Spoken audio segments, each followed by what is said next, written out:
Olá, amigos! Já estamos ao vivo. E você vai chamando todo mundo, porque nós estamos começando a nossa live preciosa dessa noite.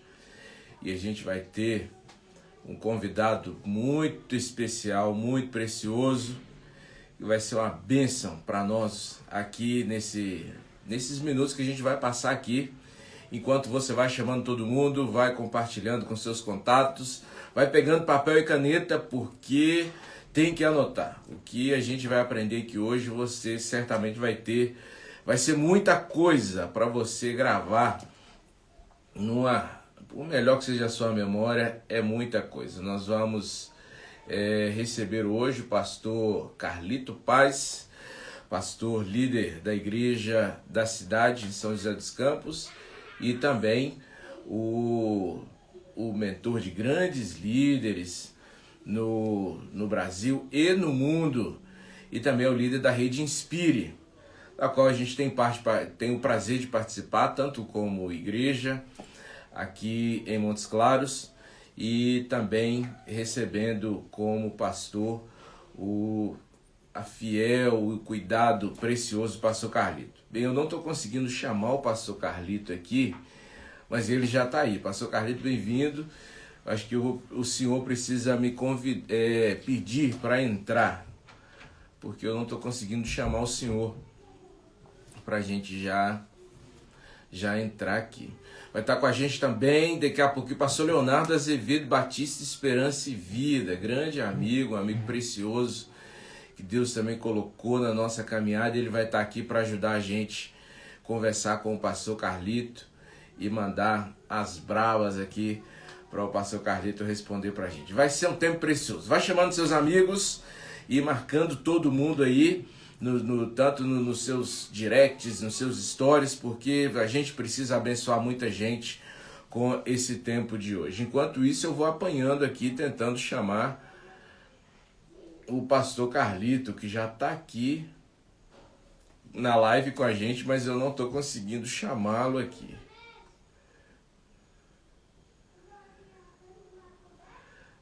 Aí vai dar certo.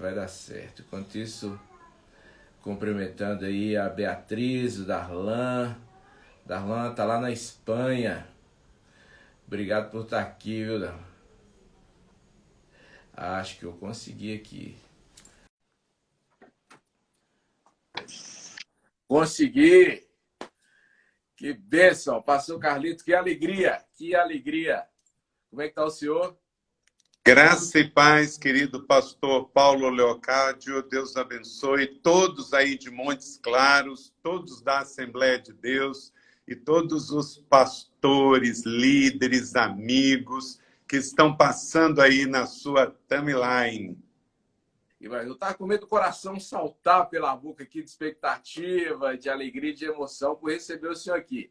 Vou começar com agradecimentos, tá? Agradecer pela disponibilidade. O senhor sempre muito gentil comigo, muito atencioso, muito além do que aquilo que a gente pode merecer ou oferecer em retorno. E agradecer não apenas por esse momento, mas também pelo cuidado, né, nos últimos tempos aí que eu tenho recebido da sua mentoria, da sua adoção aí como seu filho ministerial. Agradeço muito. Você é um príncipe, Paulo. Eu tenho agradecido a Deus pelo privilégio. Eu tenho 51 anos de idade, estou no ministério pastoral já há 28 anos, graças a Deus. Comecei com 22 anos de idade, formado lá no Seminário Teológico Batista do Sul do Brasil, na Tijuca, no Rio de Janeiro. Meu primeiro pastorado foi em Nova Iguaçu, depois foi em Juí, no Rio Grande do Sul, e já tem 24 anos que estou em São José dos Campos. E uma das alegrias do ministério, Paulo, é poder encontrar pastores jovens, dinâmicos, apaixonados por Jesus e pela igreja do Senhor Jesus. E eu vejo isso em você, Paulo. Você ama muito as pessoas, ama a igreja, ama o ministério e com certeza você vai longe. Você está só no começo. Já é um pastor maduro, mas ainda jovem, com uma igreja linda, aí em Montes Claros, fazendo a diferença nas nossas Minas Gerais, e o Brasil inteiro vai ouvir falar de você. Amém. Recebo cada palavra dessa como uma profecia e que vem dessa vida e dessa boca apostólica aí, Amém. que é o Senhor. Amém, amém. Pastor, estou guardando o pastor Leonardo aqui, não estou conseguindo chamar, eu queria que ele cumprimentasse o senhor, mas assim, pastor Carlito dispensa apresentações, então nós já vamos logo mandar a bala aí para o senhor nos enviar instruções e conselhos, insights para a nossa liderança nesse tempo tão difícil. Nós temos dois públicos, na verdade, como foco nesse nosso encontro, pastor Carlito, que são jovens líderes, ou líderes jovens, não sei qual se poderia ter uma ordem correta disso, mas jovens que estão iniciando em liderança de ministérios, de pequenos grupos, de células, liderança de igrejas, né? E que estão realmente interessados em se inspirar, em buscar conceitos que possam ajudá-los nesse tempo tão difícil, nessa transição, não apenas de cultura, mas nessa transição de um jeito de fazer igreja, eu diria, né? De um jeito de fazer ministério.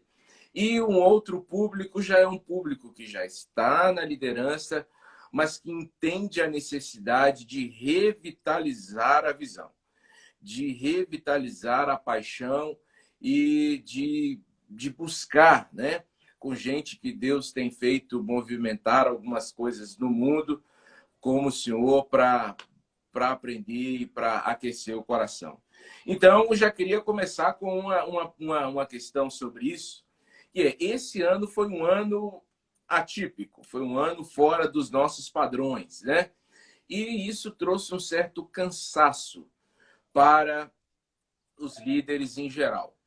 E como que a gente resgata a força e como é que a gente mantém a paixão e resgata a paixão em tempos como esse?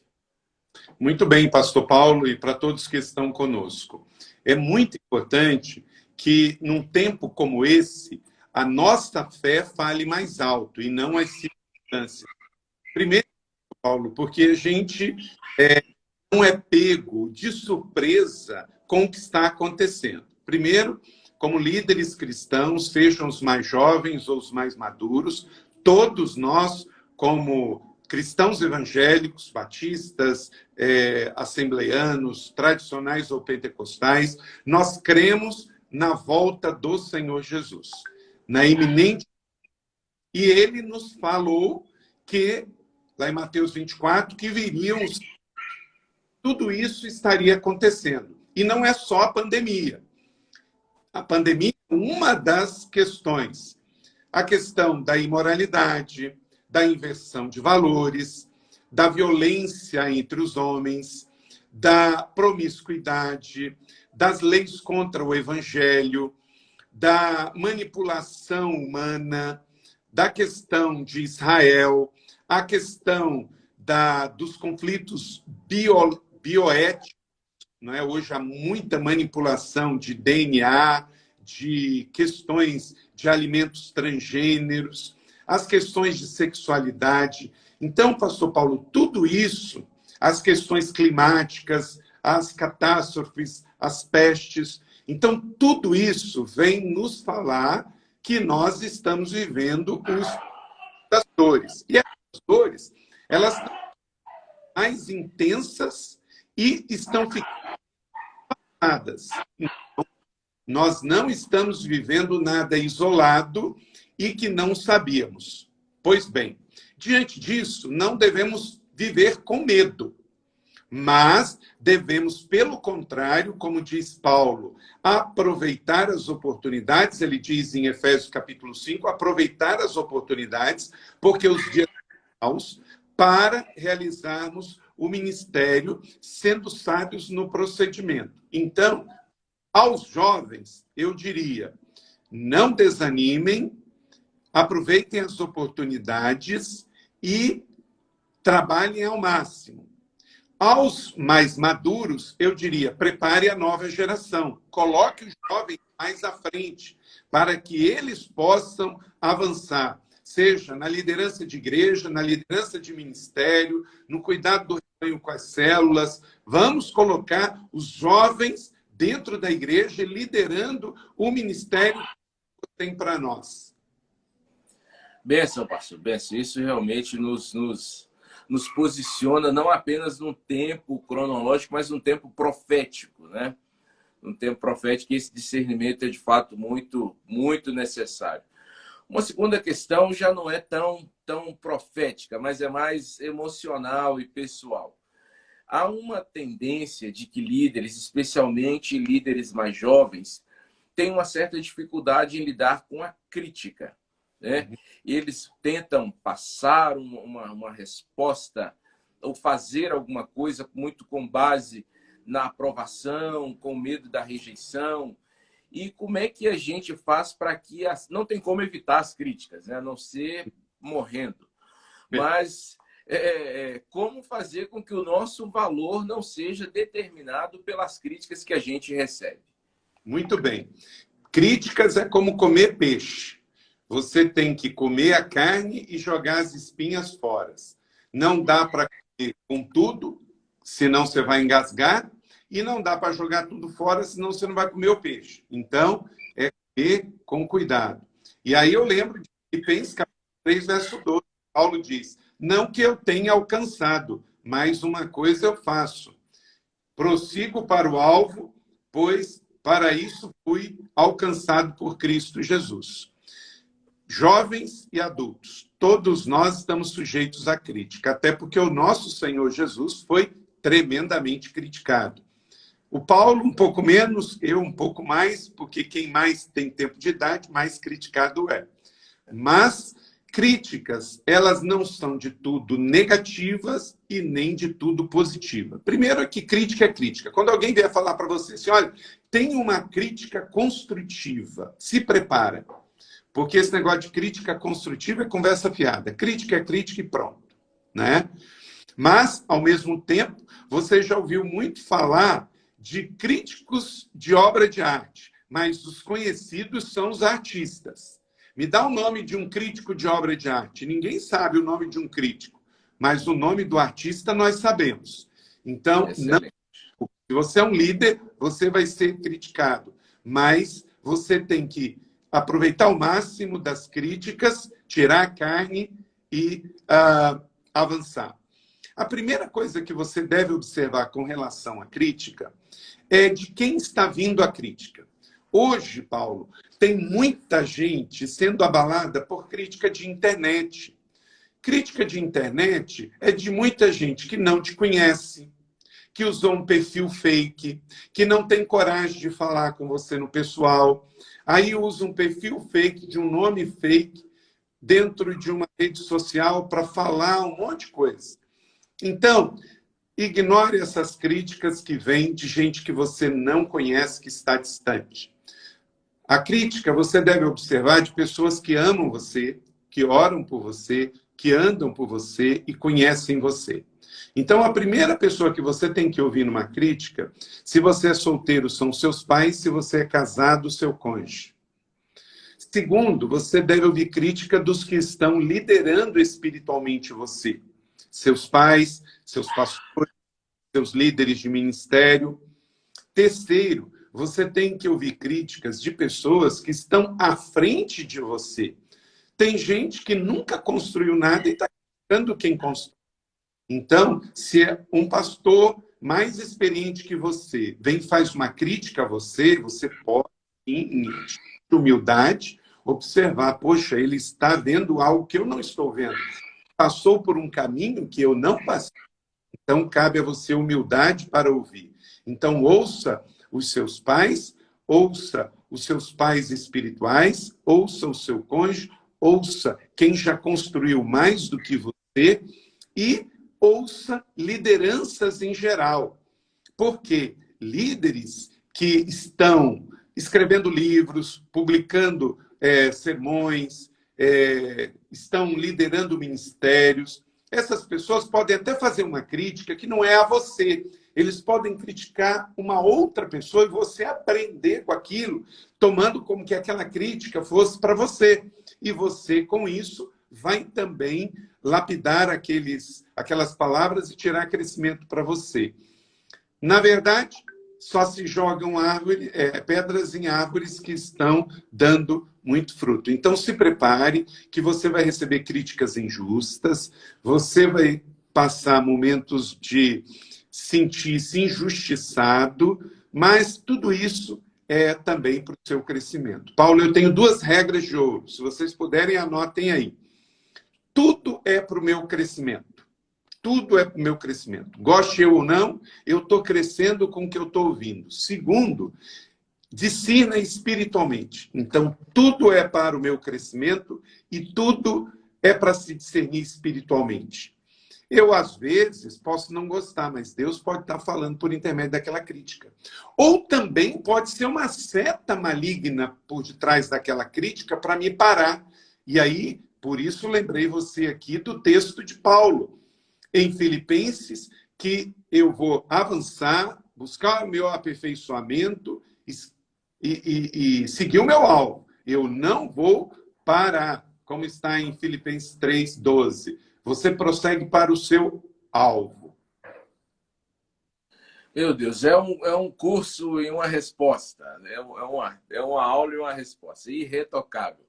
Nós estamos aguardando chamar aqui o pastor Leonardo da Igreja Batista Esperança e Vida, um amigo precioso que tem também algumas questões para levantar com a gente aqui. E ele estava lá em Belo Horizonte, naquele encontro que a gente teve lá na Lagoinha da Vila da Serra. Lagoinha da Vila da Serra, do nosso querido pastor Sandro Gonzalez. Sandro Gonzalez. Felizmente, tem pessoas que, para criticar você e criticar a mim, a única coisa que elas precisam é ter inveja. Infelizmente, Tom Jobim já disse o seguinte: no Brasil, ser bem-sucedido é ofensa pessoal. Às vezes, por exemplo, se a igreja está crescendo, aí um camarada lá que a igreja não cresce, critica a igreja que cresce. Ah, aquilo é curva de rio. O que não presta engasga lá na Assembleia de Deus em Montes Claros, do pastor Paulo. Na verdade, ele está justificando para ele mesmo, porque ele está na mesma cidade que você, não consegue crescer, e o seu Deus é o mesmo dele, o seu inimigo, que é o diabo, é o mesmo inimigo dele, a cidade é a mesma, só que está faltando humildade para ele aprender com você. Por quê? Só os tolos, os imbecis, não aprendem com os bem-sucedidos. Então, pessoas que são sábias, veem o pastor Paulo crescendo, então fala assim, ele tem o que eu não tenho, ele sabe o que eu não sei, então eu vou lá ver e vou aprender. Então, muitas vezes, você tem que também tirar as espinhas, porque é isso. Às vezes, pessoas criticam por pura inveja. E, infelizmente, também, Paulo, cada um só dá o que tem. Tem gente que só sabe criticar porque nada tem dentro. Então, tem que dar crítica, porque é o que tem. A gente que está satisfeito em Jesus, você não tem só crítica, você tem conselhos, opiniões, sugestões, ensino, provérbios, princípios, conselhos, decretos, para dar para as pessoas, não é isso? E, às vezes o encorajamento não vem só em forma de elogio, né? Às vezes o encorajamento pode vir, como você disse aí, de várias maneiras, mas que não vem como algo nascido na inveja, na soberba, ou coisa desse tipo. Muito, muito bem. Pastor, quando a gente fala dessa coisa de inveja, a gente também é remetido imediatamente aos conflitos, né?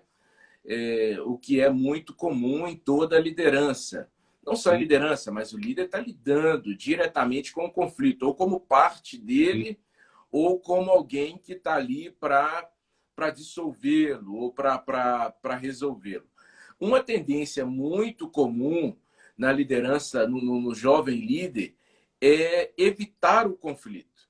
Ele quer evitar o conflito para estabelecer tempos de paz ali, ou porque é mais confortável, ou porque ele não quer prejudicar muito o relacionamento. Essa coisa de evitar o conflito é um erro ou é uma estratégia? Vamos lá, pode ser as duas coisas, Paulo. Primeiro, como diz o filósofo Teles, aonde existem pessoas, o conflito é inevitável.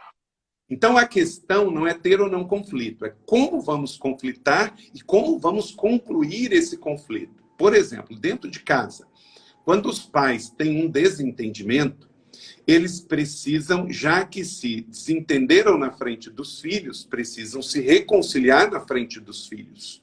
A mesma coisa, um pastor numa igreja, ele teve um conflito com um membro da equipe e isso foi público. A reconciliação e o mútuo pedido de perdão precisa ser público, porque senão fica aquela coisa de mulher de bandido apanhando, ora está apanhando, ora está se beijando e está tudo bem. Não, errar é humano e é necessário admitir, porque o erro pode ser um pecado, mas o perdão é uma virtude. Então, precisa haver esse perdão e essa confissão para que possam não perder a autoridade diante dos filhos e diante da equipe pastoral. Pois bem, já que conflitos são inevitáveis e onde existem pessoas, eles acontecem, a Bíblia é repleta de exemplos de servos de Deus que tiveram conflitos familiares e interpessoais. Nos dias de hoje, também, porque nós temos uma carne que nunca melhora. Nós estamos num mundo que jaz no maligno. E tem sempre alguém fazendo o serviço do inimigo de fomentar conflito. Então, nós temos que estar atentos a isso e voar mais alto. Porque eu queria, de fato, lembrar você que o irar-se não é necessariamente um pecado. Dormir com a ira, isto sim, vai gerar o pecado. A autossabotagem, muitas vezes, é guardar o ressentimento, que é a isca predileta de Satanás. Então, você teve um conflito com alguém, não foi lá procurar para conversar depois, você pode se ressentir e guardar. E isso vai ser arma predileta, porque o ressentido, o próprio nome diz, ressente, e aí gera mágoa e gera o distanciamento. Já estamos em tempo de isolamento social, não podemos ter isolamento espiritual também, não é? Então, pastor Paulo, eu penso que o seguinte, para um jovem querer evitar um líder, evitar um desconforto, ele não precisa, para um jovem evitar um conflito, ele não pode ignorar em si a pessoa para não gerar o conflito. Precisamos das duas coisas. Então, vamos lá. Vamos pegar um exemplo aí. Olha só. A situação de Israel e dos palestinos. Como começou isso? Está lá em Gênesis 16. Primeiro, entender que é uma briga de parente. Filhos do mesmo pai, filhos de Abraão, filho da escrava Agar e filho do filho legítimo Isaque. Então, judeus e árabes são irmãos. Então, não vai ser uma resolução da ONU, não vai ser um acordo da OTAN, uma diplomacia política envolvendo os Estados Unidos que vai resolver esse conflito. Esse conflito tem mais de 3.500 anos.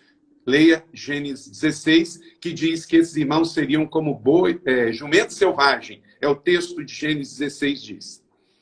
Depois, em Números, capítulo de número 33, 55, diz que aqueles remanescentes que ficaram em Israel, que era Canaã, por não terem sido exterminados na entrada de Josué na terra, por causa de acordo e conveniência política, eles iriam ser como farpa nas costas do povo judeu. De fato, o que está em Números aconteceu também. E, atualmente, no Israel de hoje, por exemplo, em 67, Israel tomou toda Jerusalém. Mas a negociação entregou um pouco e agora isso está trazendo problemas até hoje. Eles também negociaram deixar com a Jordânia o monte do templo e estão pagando até hoje. Se tivessem pego tudo, não estariam pagando esse problema. Então, Paulo, existe esse problema sim, de às vezes negociar muito e na boa política, você quer sair melhor na fita, na politicagem, do que resolver. E a grande questão é, ou paga agora ou paga depois. Então, trazendo esse exemplo de Israel e os palestinos para os nossos dias, o que eu diria para você é, tudo que você tem que resolver, resolva. Não adianta procrastinar. Bill Hybels disse uma vez, Paulo, que quando a gente tem que ter conversas difíceis, a gente vai até 90% e para. Não fala os 10% que tinha que falar. Então, se você quer resolver conflito, ore antes, chame a pessoa no particular e fale os 100%. Com amor, com jeito, debaixo de oração, mas fale. Porque se você falar só 90 e deixar 10, aqueles 10 no mês que vem vão ser 20, que vão ser 30, que no ano que vem já vai ser 100%. E você não resolveu. A Bíblia fala, Paulo fala em Efésios, para a gente falar tudo em amor. Também, nós não podemos falar assim, ó, senta aí que eu vou te dizer um monte de verdades. E aí descarrega aquele caminhão de melancia e fala aquela verdade mal falada, maldita, aquela verdade dura, cachorra, que não vai resolver. A Bíblia fala verdade em amor. Então, ao seu filho, ao seu cônjuge, ao seu funcionário, à sua equipe, ore antes, escolha o lugar, vá no particular e fale os 100%.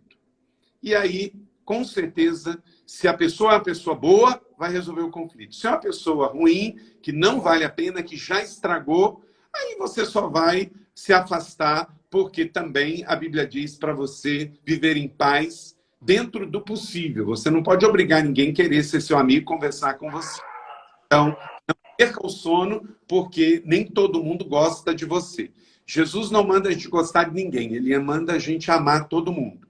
Às vezes, as pessoas não gostam da gente, é um direito dela, porque gosto tem a ver com preferências pessoais. Às vezes, simplesmente por você gostar de um time de futebol diferente delas, ou de um estilo de música, as pessoas não vão gostar de você, né? Tem gente que fala, poxa, o pastor Carlito era tão espiritual quando deixava o cabelo curto, agora cresceu, né? Fazer o quê? Tem gente que avalia espiritualidade pelo tamanho do cabelo, pelo tamanho da gravata, pelo tipo do terno, pelo tamanho, sei lá, da roupa. Então, tudo isso é opinião e as pessoas têm o direito de terem uma opinião. Agora, você tem que ter paz em fazer o que é certo. Nesse caso aí do cabelo, eu tô cheio da unção, hein, Ana?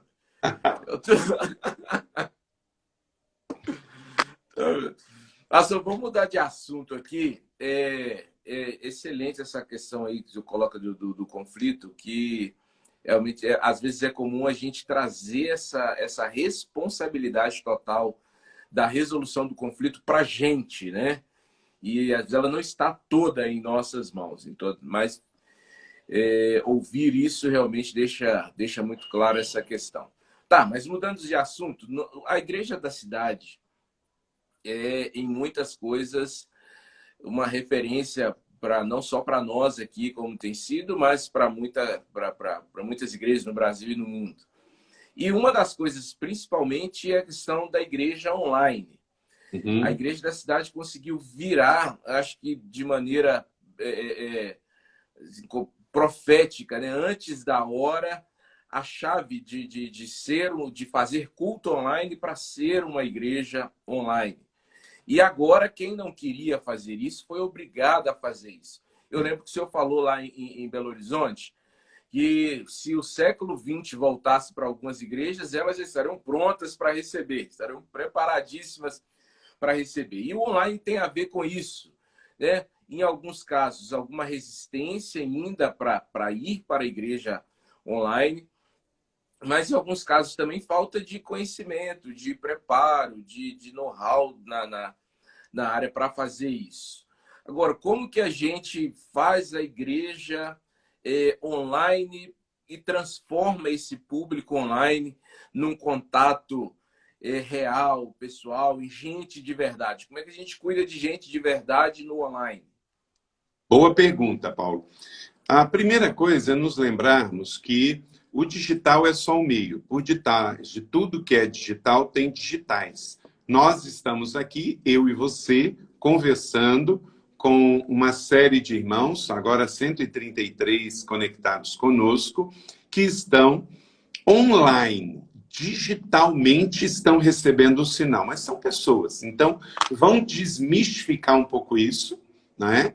Que temos pessoas. Paulo e eu somos amigos, somos irmãos, pastores, mentor e mentoriado, irmãos e irmãs, que nós estamos juntos. Então, nós somos pessoas. O que nos distancia é uma distância que no passado a gente tinha telefone e agora a gente tem vídeo online, on time. Vamos desmistificar. São pessoas. Segundo, você falou do culto. Existe uma diferença grande entre a transmissão de um culto presencial para online para fazer um culto online. Aqui na Igreja da Cidade, até a pandemia, até março de 2020, nós já tínhamos transmissão de culto online. Mas a transmissão, por exemplo, aqui, nós não estamos fazendo uma filmagem do que está acontecendo ali atrás. Não. Nós estamos intencionalmente, você está olhando para a câmera, eu também, interagindo com os nossos irmãos. O Cláudio acabou de escrever aí, recebendo muito aqui. Então, um abraço, Cláudio. Que bom que você está recebendo muito aí. Eu estou recebendo aqui do Paulo, e o Paulo também está recebendo em Montes Claros de São José do Sul. Então, isso é uma interação. Nós desligamos do que está acontecendo no presencial e nos conectamos com os irmãos que estão online. Então, a Igreja da Cidade, ela virou uma chave. Nós passamos a fazer cultos online e não transmissão de cultos presencial online, porque aí a câmera fica sempre focada. Aí nós tivemos um ano que teve intermitência. Ora podia presencial, ora não podia. Deus trouxe ao meu coração, Paulo, que a gente não podia gerar essa confusão. Então, nós mantivemos. Uma coisa é o culto online, outra coisa é o culto presencial. E, passados 450 dias da pandemia, temos feito assim. Então, o que eu sugeriria para todos que estão nos acompanhando, os pastores, é que daqui para frente você tenha o seu culto presencial e tenha o seu culto online. Por exemplo, uma igreja que tem 10 pontos de pregação, ou igrejas filhas, ou 10 extensões, né? A Igreja da Cidade aqui tem, e o Paulo também tem lá em Minas Gerais. Aonde nós temos uma igreja, a gente não manda uma banda e um pregador, Paulo? Sim. Por quê? Porque tem um povo lá para receber, não é isso? Exatamente. Então, eu vou considerar o meu campus online um destes. Então, se eu tenho 10 igrejas filhas, 10 congregações, que eu tenho que enviar 10 pregadores e 10 ministros de louvor, eu vou fazer 11, porque o 11º precisa da mesma atenção que aqueles que são presenciais. Mesmo voltando cultos presenciais, nós vamos manter o culto online. E é isso que temos feito e tem dado certo. E como que você pode fazer isso? Uma sala fechada, você coloca uma banda, coloca um pregador e uma câmera. Pronto, não precisa mais nada. À medida em que você vai tendo mais recursos, você vai melhorando a iluminação, vai melhorando a câmera. Por exemplo, muitas igrejas se esforçaram muito para botar um piso de granito. Botaram lá uma fortuna. Pergunta, num tempo de pandemia, qual a diferença se o piso é de cimento queimado, pintado ou de granito? Nenhuma. Mas, se a igreja tem um equipamento para fazer a transmissão com qualidade, isso faz toda a diferença. Então, a pandemia veio para a gente reavaliar como investir melhor o recurso. Fantástico, fantástico. Falando em igreja online, a gente nem comentou antes sobre falar sobre isso, mas eu queria que a gente fizesse um parênteses aqui para falar da conferência. Agora, em junho, nós estaremos aí, né, nossa equipe. Quem não vai estar presencial, eu estarei presencial, garanti minha vaga. E o restante da nossa equipe vai estar participando da conferência online. E essa conferência, ela vem, inclusive, para ensinar muita coisa para esse novo tempo, né? Eu queria que o senhor falasse um pouco dessa conferência aí, porque nosso coração está, assim, fervendo de ansiedade e expectativa para esse tempo. Exatamente. Vamos ter a Conferência Inspire agora em feriado de Corpus Christi. Nós sabemos que muitos não podem vir. Quem não pode vir vai participar online. Nós vamos ter, Paulo, uma conferência online mesmo. Vamos ter workshop online, vamos ter coisas que vão ser transmitidas direto do auditório principal, mas na hora que não estiver acontecendo nada no auditório principal, vamos ter transmissões diretas do estúdio, ministrando e interagindo com todos os inscritos online. Vamos ter os materiais, todos em arquivo digital. Por quê? Porque a conferência só pode ter 30% da ocupação. E nós já temos isso, porque quando aconteceu a pandemia em março, a conferência era em junho. Então, nós já tínhamos, naquele momento, 1.200 inscritos, que tivemos que manter inscritos para esse ano. Então, nós só podemos abrir mais 400 vagas. E, ao abrir, elas já se esgotaram. Então, nós vamos ter uma conferência aqui em São José dos Campos para 1.550 presenciais, mas essas inscrições já acabaram, como o Paulo falou, ele já está inscritos, e está aberto aí a inscrição, você pode fazer agora mesmo. Entra aí, redeinspire.com.br e faça a sua inscrição para a conferência Inspire Online, e vai ser uma experiência extraordinária para leitores internacionais e nacionais, levando até você uma conferência de igreja para igreja. Já são 20 anos de conferência Inspire, e esse ano uma conferência ainda mais contextualizada para o momento que estamos vivendo. Nós acreditamos, Paulo, que as igrejas, mais do que nunca, precisam se reinventar. Como? Na palavra, não, a Bíblia é a mesma. Mas, mais do que nunca, a pregação precisa ser revista na sua metodologia, na sua homilética. A questão do louvor, o que está mudando hoje? Como que nós vamos trabalhar? Os horários, os cultos, eles vão ter que ser feitos menores. Por quê? O vírus, Paulo, Deus não criou o vírus, nós não queríamos o vírus, mas ele vai estar aí. Então, mesmo com vacina, nós vamos conviver muito tempo ainda com esse vírus, porque ele não vai ser retirado da sociedade. O vírus da gripe está aí, ele sofre mutações e todo ano tem uma campanha. Então, agora também, todo ano vai ter campanha de vacinação de Covid. E alguns hábitos da pandemia, como lugares com distanciamento, ambientes fechados para a igreja, não é mais uma coisa que vai ser possível. Então, tudo isso implica em mudanças. E a Conferência Inspire vai ser um tempo muito bom para a gente discutir sobre isso, sobre a questão do louvor, a questão da pregação, dos ministérios, de orçamento, de como a gente fazer mais com menos, ser criativo, sem dúvida alguma, uma grande conferência. Fantástico. A gente está falando de online, falamos aí da igreja online, né? de pastorear o rebanho online.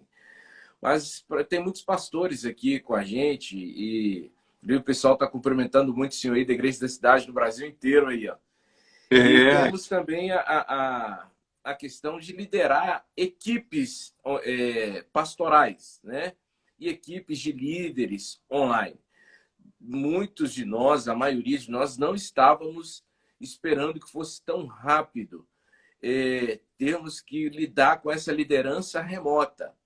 Então, como é que tem funcionado na experiência do senhor e que tipo de dica, de sugestão o senhor tem para a questão da liderança, de liderar uma equipe pastoral, uma equipe ministerial remotamente?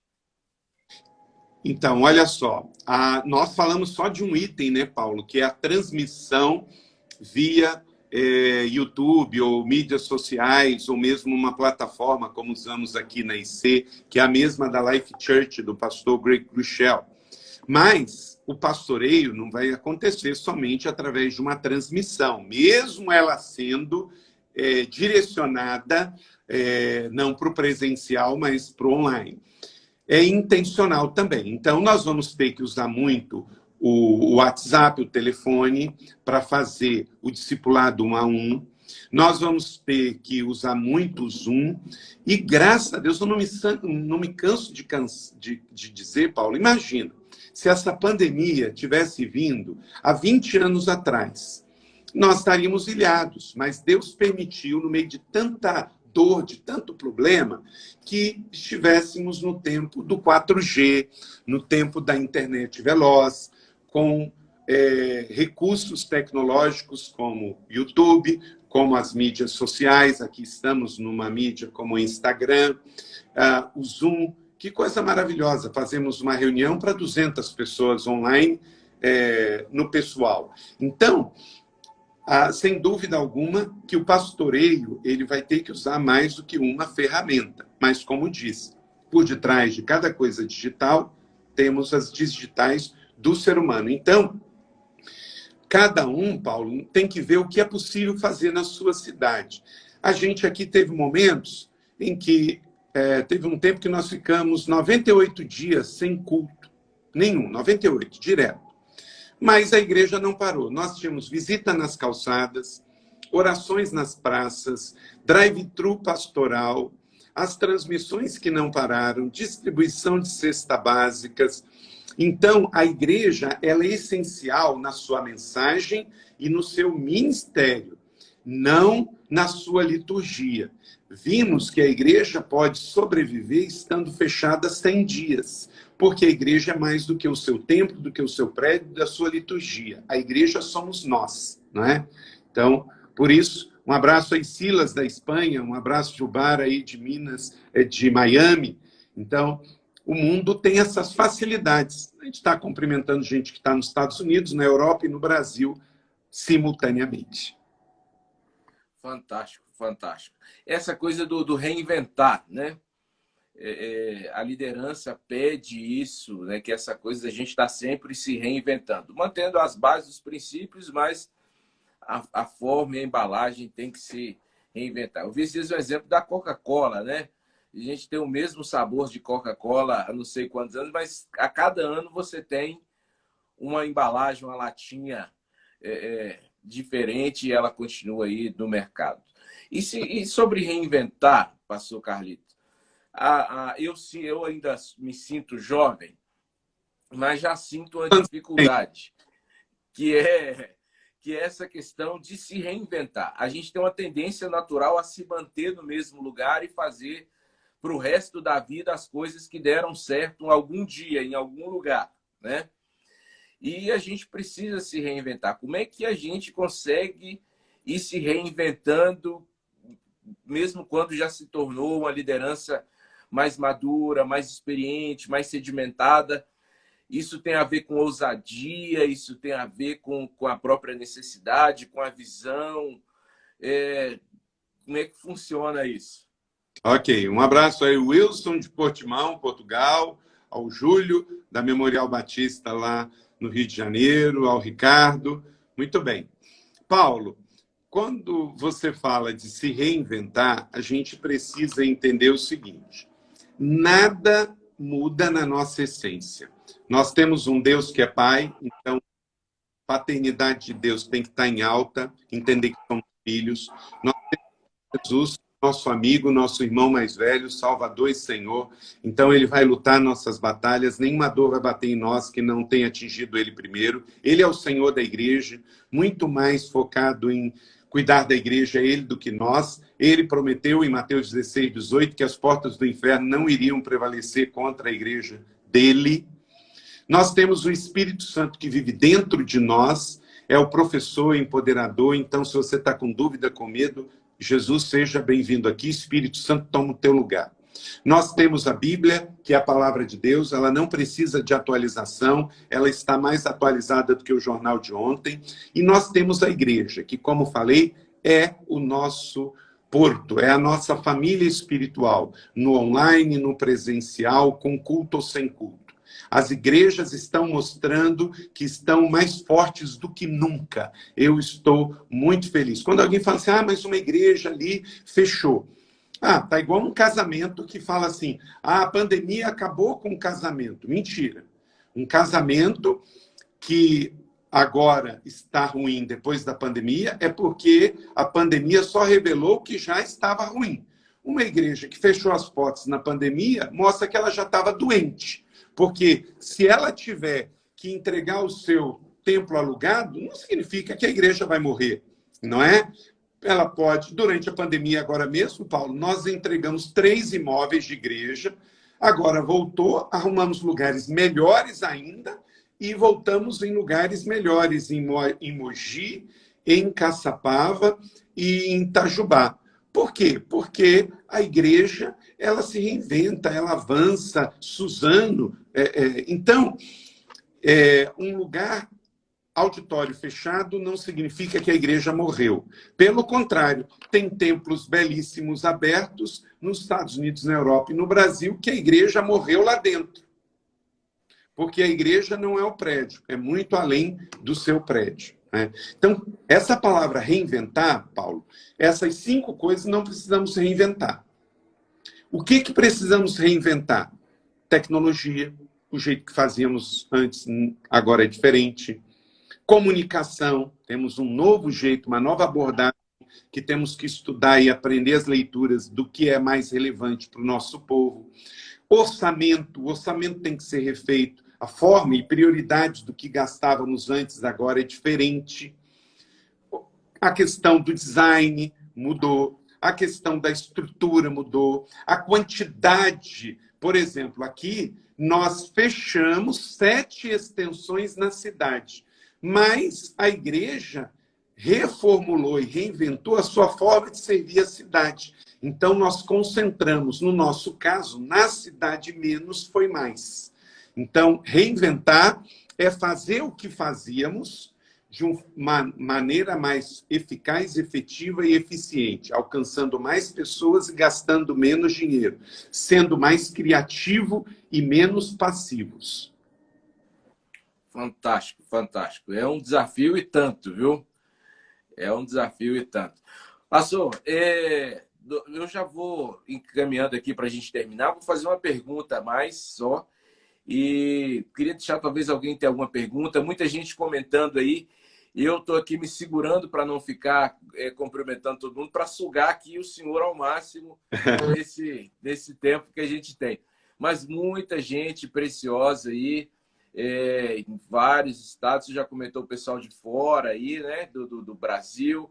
Muita gente sendo abençoada aí, assim como nós estamos sendo.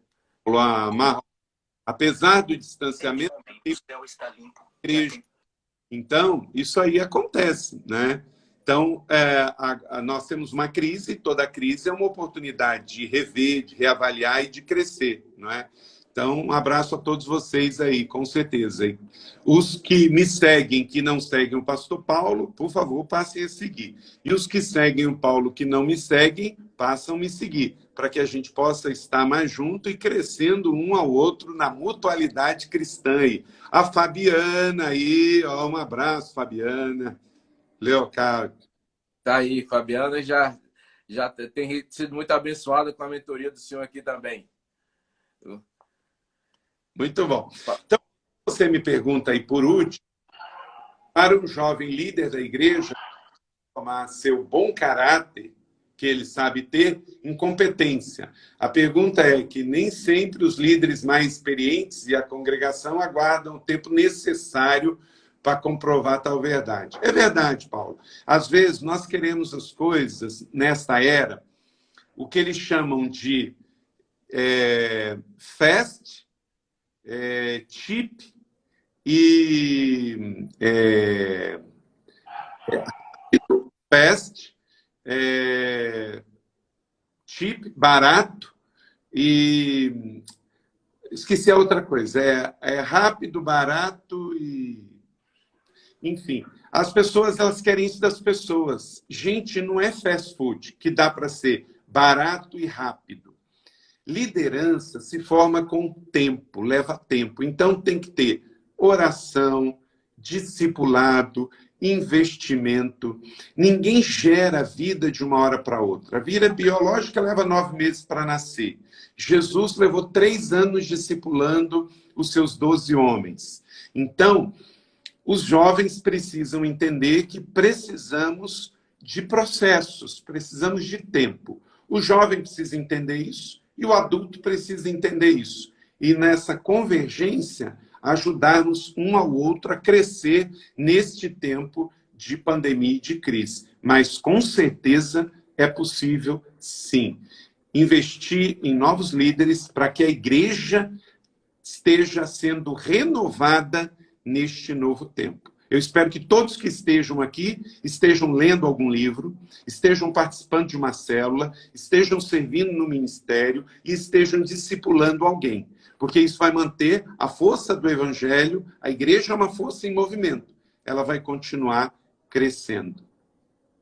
Que maravilha. Passou que tempo precioso e coisa abençoadora para nós e empoderadora e renovadora foi esse tempo com o senhor aqui. Queria que o senhor deixasse uma palavra final aí para todo mundo, especialmente para os nossos líderes aqui de Minas Gerais, de Montes Claros, do norte de Minas, estão sendo muito privilegiados, não só por essa live, mas por uma igreja família, pelo devocional às palavras de Deus, pelos recursos da Rede Inspire, pela série que nós acabamos de fazer agora há pouco.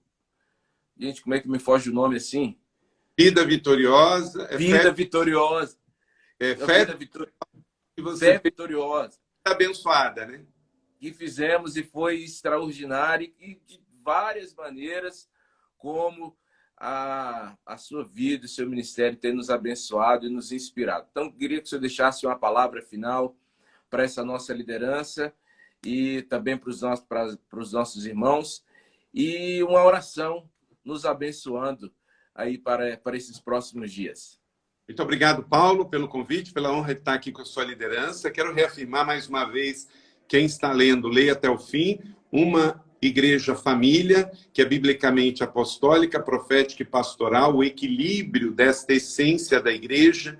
Nós vamos ao céu buscar o profético, trazemos para o coração o pastoral para cuidar das pessoas e enviamos para o apostólico. Então, você que está aí passando, não leu esse livro, compre, leia pela editora Inspire, 400 páginas, 17 capítulos que vão abençoar muito a sua vida. Quero deixar o texto de Salmo 112, verso 8, que você guarde isso no seu coração. O seu coração está seguro e nada temerá. Então, não temerá más notícias, o seu coração está firme e confiante no Senhor. O seu coração está seguro e nada temerá. Amém? Salmo 112, 7 e 8, receba essa palavra. Amém. Amém. Aleluia. Anda pelas circunstâncias, mas a sua vida está segura no Senhor. Me perguntaram aí que livro que eu estou lendo. Eu estou lendo Manso e Suave, da editora Pilgrim. Você pode ler, que fala do coração de Jesus. Um livro maravilhoso. Recomendo também O Caminho do Guerreiro, um grande livro de Erwin McManus. E gostaria de orar, abençoando vocês, que tenham aí um excelente final de semana, nessa final de semana onde você está, e que Deus te abençoe muito. Paulo, a gente se vê no mês de junho, agora no feriado de Corpus Christi, e vamos seguindo uns aos outros aí pelas redes sociais e Maranata. Né? Que a graça de Jesus, nosso Salvador e Senhor, esteja abençoando ricamente cada membro da Assembleia de Deus em Montes Claros, cada filho espiritual do pastor Paulo, da Juliana, que eles possam estar lado a lado, liderando uma igreja família, gerando seus filhos biológicos e espirituais. Abençoe, ó Deus, a Assembleia de Deus em todas Minas Gerais e em todo o Brasil. Abençoe a nossa rede Inspire de igrejas, que aqui em São José, em Montes Claros, estamos juntos vivendo uma igreja família. Deus, abençoamos o nosso país, nosso presidente, os governadores, os prefeitos. Pedimos a Deus que esse tempo de pandemia passe e a igreja possa avançar, sendo sal da terra e luz do mundo. Perdoe os nossos pecados, livra-nos do mal e venha o teu reino e seja feita a tua vontade, assim na terra como é no céu. Em nome de Jesus. Amém. Deus abençoe. Amém. Muito obrigado. Deus abençoe e a gente vai seguindo junto aí. Isso mesmo. Um abração, paizão.